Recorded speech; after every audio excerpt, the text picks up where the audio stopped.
OU పూర్వ ఉపకులపతి ఆచార్య రవీందర్ దండబోయిన రచించిన సామాజిక రాజకీయ వ్యాసాల సంకలనం ఆధిపత్య రాజకీయాలు పుస్తకాన్ని రవీంద్ర భారతిలో ఆవిష్కరించారు.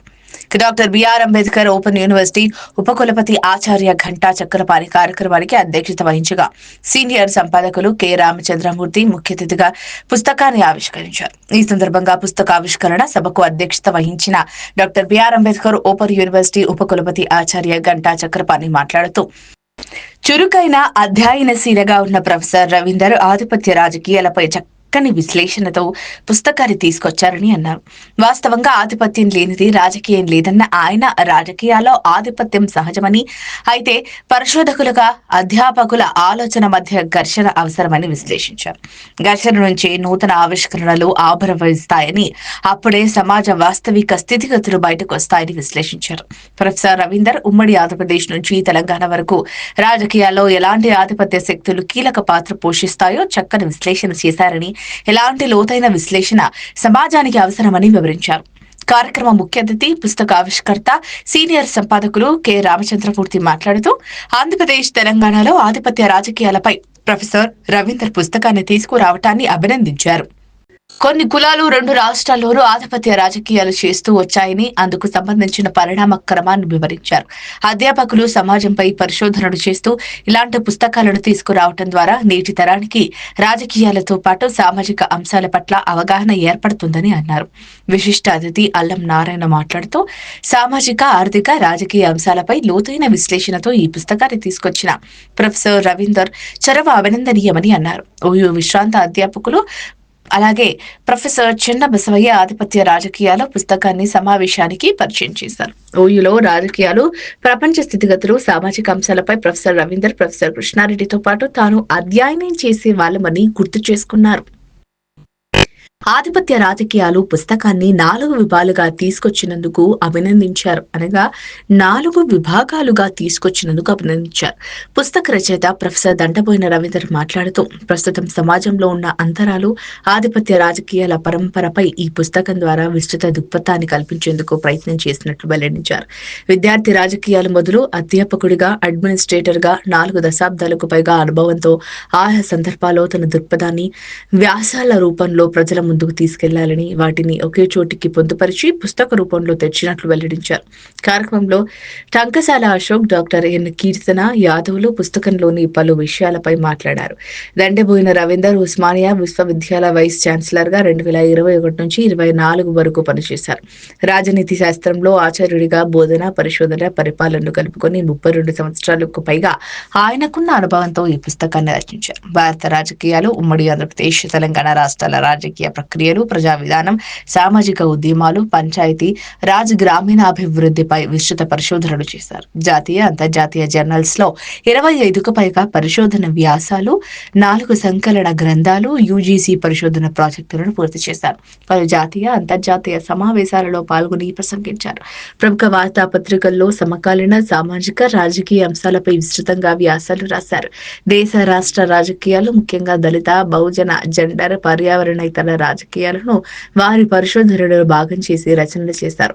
ఆ వ్యాసాలను సంకలనంగా తీసుకొని ఆధిపత్య రాజకీయాల పేరుతో పుస్తకాన్ని ప్రచురించి ప్రజల ముందుకు తీసుకొచ్చారు. ఈ పుస్తకాన్ని కోయ చంద్రమోహన్ నేతృత్వంలోని తెలంగాణ పబ్లికేషన్ సంస్థ ప్రచురించింది.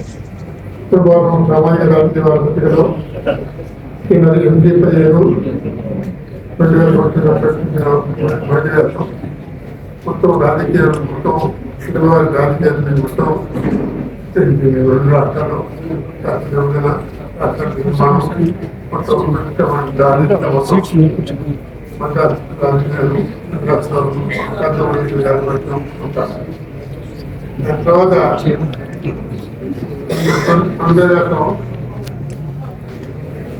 వార్షిక మంత్రిలో 2008లో ఈ రాష్ట్రంలోనే దాని తర్వాత కూడా తెలంగాణ కూడా అంచనా పెట్టారు. ఆధిపత్య రాజకీయాలు జరుగుతాయి. ముందు బ్రాహ్మణ పక్షం ఉంది, రాసినటువంటి ఆధిపత్య రాజకీయం తగ్గి దేవుడు పెట్టే వాటిని ఇక్కడ పెట్టే వాటి ఆధారంలో ఇదే సాధించడం ఉంది. ఆధిపత్య రాజకీయాలు అందంగా ఉన్నవండి. తెలంగాణ తెలంగాణ ఆడుకోవాల్సినటువంటి చంద్రబాబు రాజకీయ పార్టీ రాజకీయ హిందీ పార్టీలో ఎన్నికల జరిగింది. దాని తర్వాత పవన్ కళ్యాణ్ పార్టీ పెట్టబడాలి. పార్టీ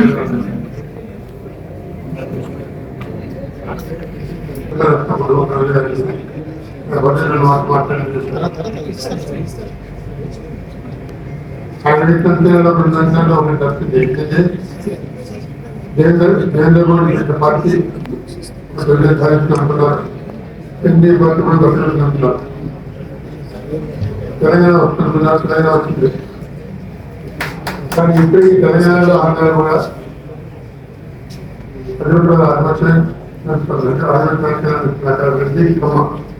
ఇక్కడ ఇద్దరు జనరల్ కులం గురించి మాట్లాడుతున్నారు, కులం గురించి రాస్తారన్నారు. ఒక టమాటా రాస్తాడు కులం గురించి రాస్తే తప్పలేదు. కులం గురించి రాస్తారు. తెల్లగా రాస్తారు, తెలుగు రాష్ట్రాలు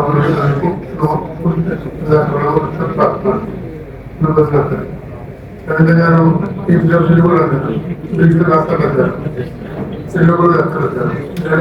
కూడా చాలా సమన్వయం కాకుండా ఇక్కడ కూడా తన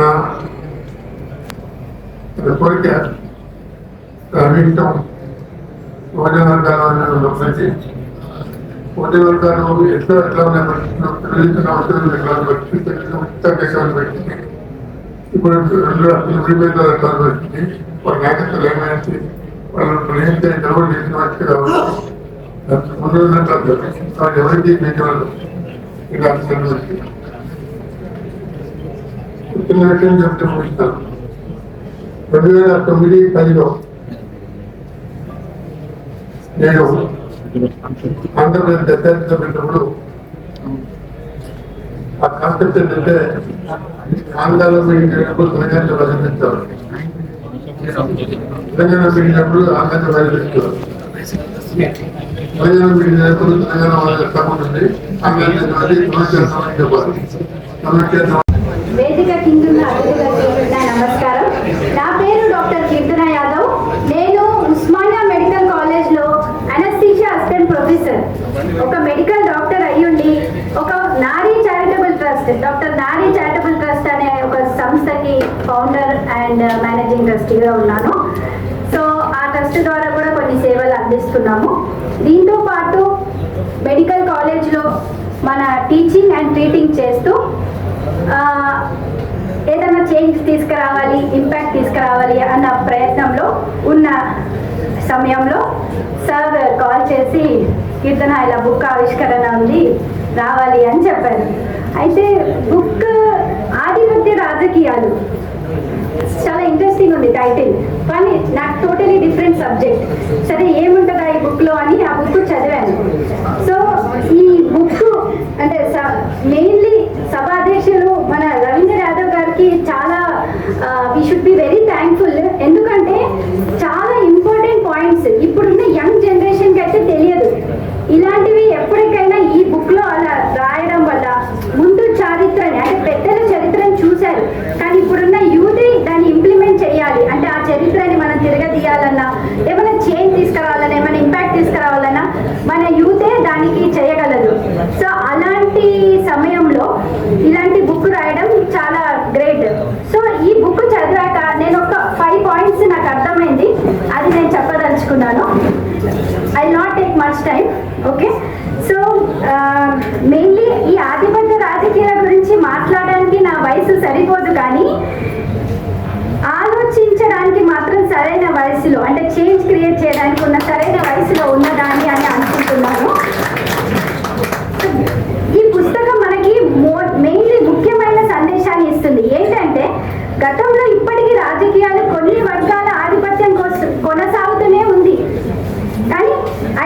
ఈ సమయంలో బహుజన సమాజం తమ హక్కుల కోసం చేసిన పోరాటాన్ని కూడా గౌరవంగా ప్రతిపాదిస్తుంది. అంటే వాళ్ళు ఏమేమి చేశారో అవన్నీ కూడా చెప్తూ ఎవరెవరు రాజకీయంగా ఉన్నారు ప్రాతిపద్యం అది కూడా చెప్పింది. అంటే రెండు సొల్యూషన్ ప్రాబ్లం అన్ని చెప్పింది ఈ బుక్.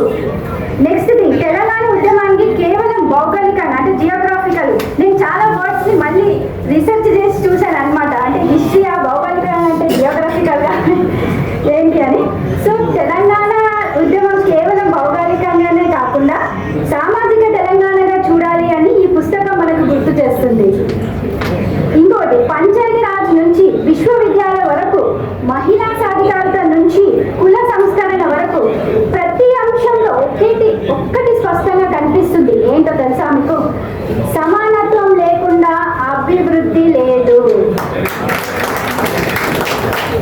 ఈ పుస్తకం మనకి ఏం చెప్తుందంటే రాజకీయాలు కేవలం అధికారానికే కాకుండా సమాజానికి ముందుకు తీసుకెళ్లే విధానంగా ఉండాలని చెప్తుంది క్లియర్ గా మనకి ఈ బుక్.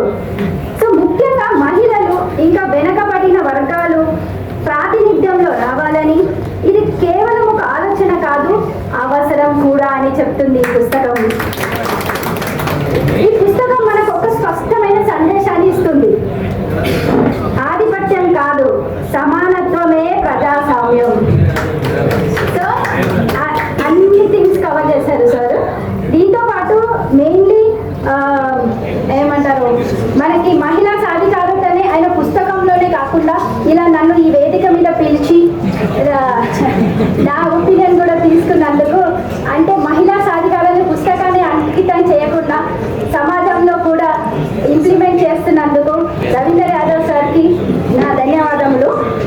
నేను మాత్రం ఈ సీనియర్స్ అందరూ చరిత్రను చూశారు, కానీ నేను మాత్రం భవిష్యత్తులో ఎలా ఉండాలో ఈ పుస్తకం ద్వారా తెలుసుకున్నాను. ధన్యవాదములు. జై శ్రీకృష్ణ.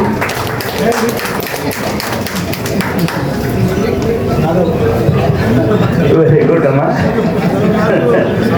చాలా మంచి ఒక యువ గలాన్ని వినిపించినారు. 33 కోట్ల మంది, మనం 33 కోట్ల మంది ఉన్నారు. సో అఫ్కోర్స్ అందరినీ కలుపుకోవచ్చనే ఆధిపత్యం లేకుండా వస్తుంది. ఇప్పుడు మనం చివరిగా ఉన్నాము. ఒక అంటే చివరికి అన్ననారాయణ గారిని పేర్లో ఉంచుతాం. క్రికెట్లో లాస్ట్ బ్యాట్స్మెన్ ని ఒక పేర్లో పెట్టుకుంటారు. సో ఆయన అప్పటి నుంచి అసహనానికి గురవుతున్నారు. ఒక సూచన చేసిన మాకు కేసీఆర్ గారికి చాలా చర్చలు జరిగినప్పుడు ఆయన బీసీలు ఎక్కడున్నారా? బీసీలు లేరంటాడు ఆయన. ఎందుకంటే బీసీలు ఒక ముద్ద కాదు అనేది అభిప్రాయం.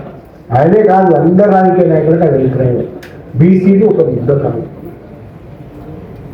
బీసీల ముద్ద కాదంటే ఎట్లా అంటే ఏ వృత్తి కులం ఆ వృత్తికి ఉన్నది. ఆ వృత్తులన్నీ సమైక్యం కాలేదు, ఆ వృత్తులన్నీ ఒక్కటి కావు. దాని వెర్స్టాలిటీ ఉంది. ఎవరి ప్రత్యేకత వాళ్ళదే కనుక బీసీలు ఒక్కటయ్యే అవకాశం లేదనేది అందరూ అభిప్రాయం. కానీ బీసీ రాజకీయాలు చేసిన 2 రాష్ట్రాల్లోనూ బీసీ రాజకీయాలు నడిచినవి, అంతో ఇంతో ఫలితం సాధించింది. దాని గురించి కూడా ఈ ఆధిపత్య రాజకీయాలలో ఉండదు. నిజానికి ఇవాళ మాట్లాడుకోవాలంటే ఆధిపత్య రాజకీయాలు మార్చడం గురించి మాట్లాడుకోవాలంటే సులభమైన. భారతదేశంలో కులం అనే ఒక సంక్లిష్టమైన నిర్మాణాన్ని గుర్తించకుండా, పనిచేయకుండా, మతం అనే రాజకీయాలు ఇవాళ మొత్తం రాజకీయ వ్యవస్థను ఎట్లా అప్పై చేస్తున్నాయో గుర్తించకుండా, హిందూ మత రాజకీయాలు భారతదేశాన్ని ఎట్లా ఆక్రమిస్తున్నాయో ఆలోచించకుండా, కులం ప్రధానంగా ఎట్లా పాత్ర వహిస్తున్నదో, రాజకీయ అధికారానికి ఎట్లా ప్రతిదానికి ఒక మొబిలిటీగా ఎట్లా ఉపయోగపడుతుందో ఆలోచించకుండా భారతదేశాన్ని ఈ అసమానతల నుంచి, ఈ ఆధిపత్య ధోరణి నుంచి విముక్తి చేయలేదని మనం అనుకోవచ్చు. ఈ పుస్తకం నిండా అట్లాంటి విషయాలు. అందుకే ఒక విచిత్రమైన యుగంలోకి మనం వచ్చేసినాం. లాంగ్ టెక్స్టే చదువుతలేరు వాళ్ళందరూ, షార్ట్ టెక్స్ట్ మాత్రమే చదువుతున్నారు, రీల్స్ మాత్రమే చూస్తున్నారు. మీరు గంట ఇంటర్వ్యూ ఇస్తే రీల్స్ చూస్తారు వాళ్ళు. ఇట్లాంటి తరంలో పుస్తకాలు ఒక్కటి కూడా చదువుతలేదు. ఈ మధ్య మేము ఒక 200 మందిని ఇంటర్వ్యూ చేసినాం పిల్లల్ని. మేము ఒక వీడియో హౌస్ చూసాం. పుస్తకం చదివినట్టు చదవలేదు సార్, ఓపెన్గానే. పోనీ మీ బుర్రలోకి ఏదైనా విషయం ఎట్లా పోతుంది అంటే వెయిట్ న్యూస్ దీంట్లో ఉంటుంది వంట, అదేనట వాళ్ళకి. మీకు రాజకీయాలు ఎట్లా తెలిస్తే వెయిట్ న్యూస్ అంటున్నారు. అరే ఎట్లా ఇది సాధ్యపెట్టలేకపోతుంది.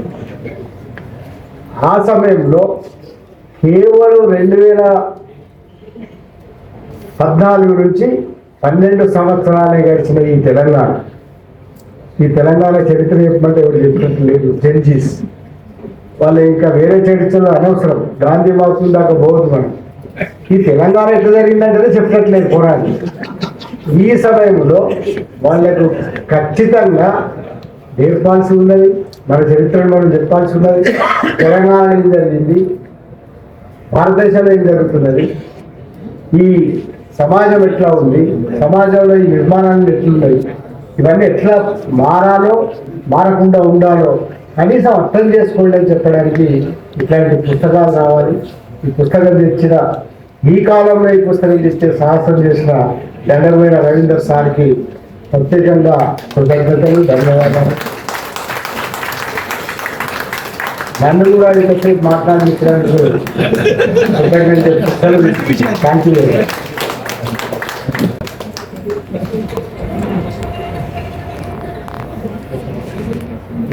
ఈ ప్రమాదాన్ని ఊహించి అల్లనారాయణ గారి నుంచి వెళ్ళిపోయారు. కానీ నిజంగా కూడా చాలా చక్కటి సభ జరిగింది. రచయిత స్పందించిన తర్వాత ఇంకెవరు స్పందించకూడదు కాబట్టి ఈ స్పందనలన్నీ కూడా చాలా చాలా లోతైనవిగా, ఈ మధ్య కాలంలో అల్లనారాయణ గారు చెప్పినట్టుగా తెలంగాణ ఉద్యమం బహుజనుల ఉద్యమం. కానీ ఇవాళ బహుజనులంటే సబ్బండ వర్ణాలు అనే సంఘీభావం ఉన్నదా? నాదొక ప్రశ్న. నేను రవీందర్ కలవచ్చు, మా ఇద్దరికి నేను మా అశోక్ సార్ తోటి అదే అన్నా, సార్ 1,00,000 కోట్లు ఉంటే తప్ప ఒక రాజకీయ పార్టీ ఎన్నికల్లో పోటీ చేసే అవకాశం లేదు ఈ రోజుల్లో.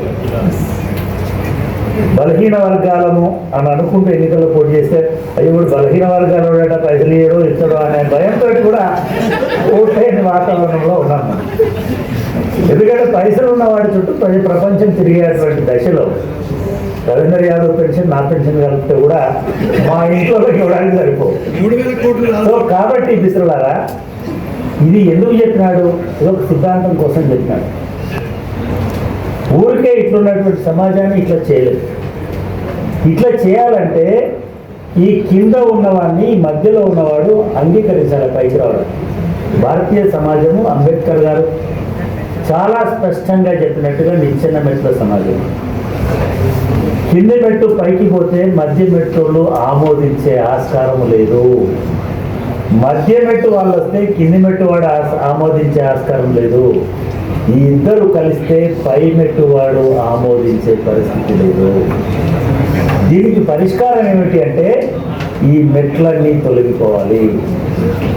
ఈ మెట్లు తొలగిపోయి ఒక సమాజ దృక్కోణంలో ఈ సబ్బండ వర్ణాలు ఏకం కావాలి. ఎవరైనా ఒక బీసీ ఎస్సీని అంటరాని వాడిగా చూడకూడదు, నాతో సమానమని అనుకోవాలి. మేమందరం కలిస్తేనే బహుజనులం అనేటువంటి భావన రావాలి. బ్రాహ్మణీక అని పదే పదే చెప్తున్నటువంటి మనం మనలో ఉన్న బ్రాహ్మణుణ్ణి కూడా అంతమొందించాలి. అది చేయకపోతే బహుజనులమన్న భావనకు అర్థమే ఉండదు. ఇది రానంత వరకు డెఫినెట్గా మన మీద సవారీ చేయడానికి ఆధిపత్య శక్తులు, రవీంద్ర గారు చాలా చాలా ఆలోచించి ఆధిపత్య రాజకీయాలను, అగ్రవర్ణ రాజకీయాలను అలా ఆధిపత్యం అనేది ఒక అగ్రవర్ణాలదే, ఒక బ్రాహ్మణులదే, ఒక రెడ్లదే, ఒక వెలుమలదే, ఒక కమ్మలదే అనుకుంటే పొరపాటు. ఆ స్థానాన్ని బట్టి, ఆ ప్రాంతాన్ని బట్టి, ఆ ప్రాదేశిక సముదాయాన్ని బట్టి ఆధిపత్య శక్తి మారుతుంది. నేను చూపిస్తాను మీకు. ఎస్సీలలో కూడా 70 సంవత్సరాల నుంచి ఒకటే కుటుంబం పరిపాలించే కుటుంబాన్ని చూపిస్తారు. బీసీలలో కూడా ఒకటే కులం, బీసీలు అందరి తరఫున 50 సంవత్సరాల నాయకత్వం వహించిన కులాన్ని చూపిస్తారు. గత 30 సంవత్సరాలుగా కూడా బీసీలలో కుటుంబాన్ని చూపిస్తారు. సార్, కుటుంబంతో పాటు ఒక 50 సంవత్సరాలు బీసీల తరఫున ఆధిపత్యం వహించిన ఇది పూర్వీకుల సభలాగా ఉన్న సార్ అని అన్నారు. అంటే పూర్వ వైస్ ఛాన్సలరు, పూర్వ సంపాదకులు, పూర్వ సలహాదారులు, పూర్వ చైర్మన్, పూర్వ డీను, ఇదంతా పూర్వీకుల సభలాగా ఉన్నా సార్. ఇది ఒక్కరే మరి మా గంటా చక్రపాణి గారు ఒక్కరే యాక్టివ్ ఆనరబుల్ వైస్ ఛాన్సలర్ గా ఉన్నారు. వారిలో పూర్వ చైర్మన్ మేడం యాక్టివ్ డైనమిక్ గా కీర్తన గారు మాట్లాడుతున్నప్పుడు జరిగింది. బహుశా నేను ఇంత డీప్ గా ఇంత లోతైనటువంటి చర్చ జరుగుతుంది నేను కూడా అనుకున్నాను. వాస్తవంగా నేను చూజ్ చేసుకున్నటువంటి గెస్ట్లను చూజ్ చేసుకున్నప్పుడు చాలా లోతుగా చాలా సీరియస్గా ఉండేటువంటి భావజాలంతో ఉన్నటువంటి వాళ్ళని ఐడెంటిఫై చేసుకోవాలని అనుకోవడం జరిగింది. ఆ నేపథ్యంలోనే మిత్రులు దాదాపు 40 సంవత్సరాల నుంచి మాకు ఉన్నటువంటి భావ సంఘర్షణతో మొదలైనట్టు మా ఫ్రెండ్షిప్ 1992లో నక్సలైట్ల పేరుతోటి చంపుతుంది, చంపబడుతుంది అంతా కూడా బీసీలే అనేటువంటి వాదనను నేను ఆ రోజు చేస్తే చక్రపాణి గారు నా మీదకి ఆల్మోస్ట్ గన్ను పెట్టి కాల్చేట పని చేసి ఆ రోజు నుంచి మా యొక్క భావ సంఘర్షణ అది ఒక అకాడమిక్ సంఘర్షణ తోటి Satyashodhak Satyashodhak centre for Satyashodhak studies establish చేసి దాని నుంచి ఈ రచనలు అనేటువంటివి ఆ పరంపర కొనసాగుతుంది. దానికి సభాధ్యక్షులు మా చక్రపాణి గారే సరైనటువంటి వారిని ఒకే మాటని అడిగాను, సార్ ఈ బుక్ రిలీజ్ చేస్తున్నాను అంటే నెక్స్ట్ మాట లేదు వస్తాను అని చెప్పడం జరిగింది. సార్ రావడం ఈ చర్చను చాలా బలవంతంగా ముందుకు తీసుకుపోయినందుకు గంటా చక్రపాణి గారికి నా హృదయపూర్వక కృతజ్ఞతలు. అదేవిధంగా మరొక రాజకీయ విశ్లేషకులు, గురువృద్ధులు, నాకు రామచంద్రమూర్తి గారు అంటే చాలా అపారమైనటువంటి గౌరవం. ఇంతకుముందు మా చిన్న చెప్పినప్పుడు మేము యూనివర్సిటీలలో అంతరిస్తున్నటువంటి అటానమీ గురించి 2000లో రాయడం జరిగింది.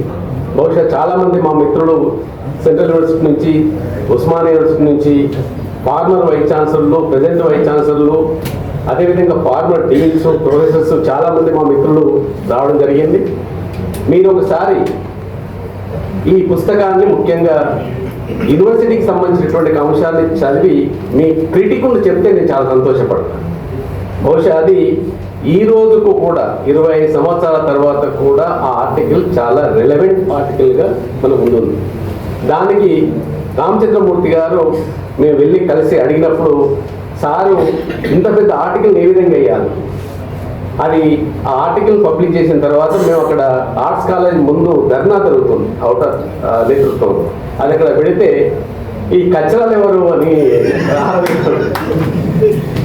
కల్చరల్ కలెక్టివ్ అంటే ఒక యూనివర్సిటీలో పనిచేసుకుంటూ ఆ యూనివర్సిటీ మీద మేము రాయడం అనేది కరెక్ట్ కాదు కాబట్టి సో ఆ విధంగా ఆ ఆర్టికల్ను తీసుకురావడం జరిగింది. అది ఆ నేపథ్యంలో రామచంద్రమూర్తి గారు మరొక ముఖ్యమైనటువంటి బహుశా ఆంధ్రప్రదేశ్ రాజకీయాల్లో తను చేసినటువంటి ఎక్స్పెరిమెంట్స్, టెలివిజన్లో చేసినటువంటి ఎక్స్పెరిమెంట్స్ బహుశా ఇంకొక చేసిందని నేను అనుకోను.